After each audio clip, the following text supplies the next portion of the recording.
ఇక జోర్డాన్ దేశం మిలీనియంలో తెలంగాణ వాసులు ఇక్కట్లు పడుతున్నారని తెలంగాణ వాసులు ఆవేదన వ్యక్తం చేశారు. ఏజెంట్ల మాటలు నమ్మి మోసపోయామని, ఫలితంగా తిండి కూడా దొరకడం లేదని వాపోయారు. ఈ మేరకు బాధితులు ఓ వీడియో షేర్ చేశారు. వచ్చిన వారం నుంచే భోజనం కోసం అడిగితే ఇప్పటికే పట్టించుకోవడం లేదని వాపోయారు. ముంబైలో ముత్యంపేట రామారావుకి, అంచనూరు సాయిలు, ముత్యంపేట భూమేష్ అనే ఏజెంట్లకు 20,000 చొప్పున కట్టి సుమారు 270 మంది వచ్చామన్నారు. ఇక్కడికి వచ్చాక మీ దగ్గర పత్రాలు ఏమైనా ఉన్నాయని కంపెనీ వాళ్ళు అడుగుతున్నారని తెలిపారు. నిన్నటి నుంచి భోజనం కోసం ధర్నా చేస్తే క్యాబిన్లలో కరెంటు, నీరు కట్ చేశారని ఆవేదన వ్యక్తం చేస్తున్నారు. మిలిటరీ వాళ్ళను పిలిచి పనికి వెళ్లాల్సిందేనని వార్నింగ్ ఇప్పిస్తున్నారని తెలిపారు. 10 గంటలు డ్యూటీ చేయాల్సిందే అని అంటున్నారని, సమయం ప్రకారం తాము పనిచేయడానికి సిద్ధంగా ఉన్నామని, సరైన భోజనం అందించాలని వేడుకున్నారు. భారత అధికారులు స్పందించి చర్యలు తీసుకోవాలని కోరారు. సార్, ఇక్కడ మేము మిలీనియం నుంచి మాట్లాడుతున్నాం సార్. ఇక్కడ జోర్డాన్ వచ్చినాం. మేము వచ్చి 3 months అవుతుంది. ఇక్కడ మినిమం 3 నెలల నుంచి వచ్చిన వారం రోజుల నుంచే స్టార్ట్ చేసినాం సార్ అన్నం ఫుడ్ గురించి. ఆ ఫుడ్ ఇప్పటికి కూడా ఇంకా సెట్ కాలేదు సార్. మాకు చాలా ఇబ్బంది అవుతుంది. అయినా సరే చేస్తామని అంటారు. అయినా ఇంకా ఎవ్వరు చేస్తలేరు సార్. ఇక్కడ మమ్మల్ని పట్టించుకునేటోళ్ళే లేరు. వచ్చినాక కూడా మస్తు ప్రాబ్లమ్స్ అవుతున్నాయి సార్. సేఫ్టీ అనేది లేదు, ఇక్కడ ఏం లేదు. వచ్చినాక తర్వాత ఇప్పుడు మళ్ళీ మేము 20,000 అక్కడ ముంబైలో కట్టాం సార్. అక్కడ ఏజెంట్లు పంపించిన మమ్మల్ని మంచిగా ఉంటుంది కంపెనీ, ఫుడ్ ఇట్లా బాగుంటుందని చెప్పారు. అయినా ఇక్కడ ఫుడ్ బిట్ ఏది బాగాలేదు. ఏజెంట్లు అక్కడ మన ముత్యంపేట రాములు, అంచనూరు సాయిలు, ఇంకా 5-6 ఉన్నారు సార్ ఏజెంట్లు. భూమేష్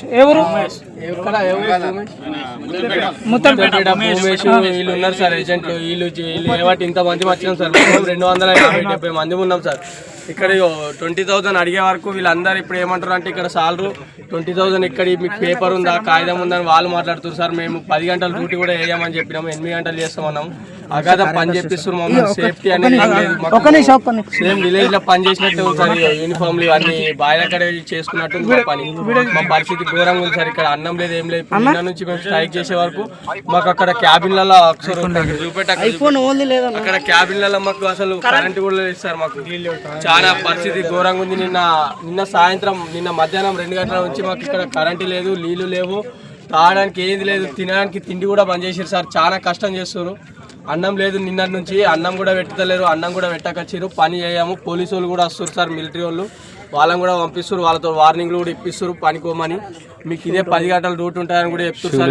వీళ్ళకు పిడిచి వచ్చి వీళ్ళ నాన్న ఇట్లా చనిపోయారు సార్. వీళ్ళ నాన్న వాళ్ళు చనిపోతే కూడా పంపించలేదు సార్. అక్కడ పలంచమరి దగ్గర యాక్సిడెంట్ అయి చనిపోయాడు సార్ వీళ్ళ నాన్న, అక్కడ చౌరస్తా దగ్గర. అయినా పంపిస్తలేదు సార్. చాలా ఘోరంగా ఉంది. ఇలా భార్య కూడా చనిపోయింది సార్. చిన్న పిల్లలు ఉన్నారు. చాలా ఘోరంగా ఉంది సార్ పరిస్థితి. ఒక్కరు కూడా పంపిస్తలేదు సార్. మరీ ఇబ్బంది ఉంది. పని చేస్తామంటున్నాం కానీ టైం టు టైం మెయింటైన్ చేయమని చెప్తున్నాం సార్. కానీ అయినా మా మాట ఇంటలేరు ఒక్కరు కూడా.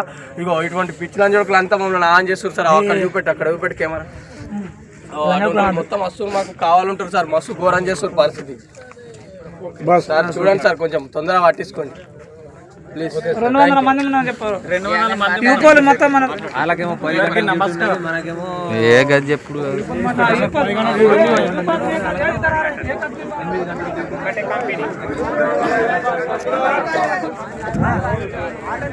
సూరే